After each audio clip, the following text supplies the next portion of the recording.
ভারত পাকিস্তান যুদ্ধের জন্য ইনডেফিনেটলি সাসপেন্ড হয়ে গেল আইপিএল। মনে হয় বন্ধই হয়ে যাবে যা পরিস্থিতি এই মুহূর্তে। তো এটা কিন্তু হওয়ারই ছিল আর কি। প্লেয়ারদের নিরাপত্তার ব্যাপারটা সুনিশ্চিত করাটা সবথেকে বেশি জরুরি। তারা যুদ্ধের সঙ্গে কোনো রকমভাবেই জড়িত নয়। গতকাল পর্যন্ত কিন্তু আইপিএল হয়েছে। গতকাল ধরমশালায় একটা ম্যাচ ছিল হচ্ছে দিল্লি ক্যাপিটালস আর পাঞ্জাব কিংসের মধ্যে, এবং সেই ম্যাচটা কিন্তু 7:30টার সময় শুরু হয়নি, তার একটু পরে হয়েছিল, তার কারণ বৃষ্টি হচ্ছিল, কিন্তু বাট টাইম মানে ম্যাচটা শুরু হয়ে গেছিলো। খেলা হচ্ছিল, ফার্স্ট ব্যাট করছিল পাঞ্জাব কিংস এবং তারা 10 ওভারে 122 রান, 1 উইকেট, মানে বেশ ঝোড়ো ব্যাটিং করছিল আর কি। এই সময় প্রিয়াংশ আরিয়া 70 এবং প্রভসিমরন সিং 50-এ অপরাজিত ছিলেন।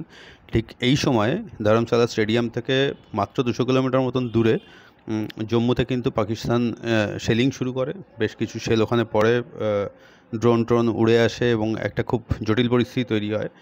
এই পরিস্থিতিতে ওই 10 ওভার 1 বল হওয়ার পরে কিন্তু ম্যাচটা বন্ধ করে দেওয়া হয়।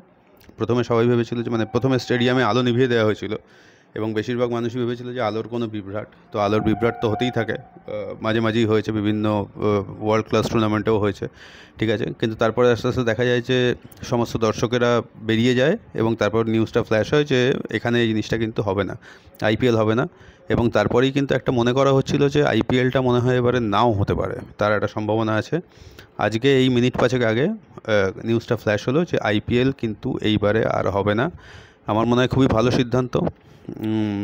তাদেরকে আজকে যে সমস্ত প্লেয়াররা ছিলেন তাদেরকে একটা স্পেশাল ট্রেনে করে ওখান থেকে ধর্মশালা থেকে অনেক দূরে নিয়ে যাওয়া হচ্ছে নিরাপদে রাখার জন্যে।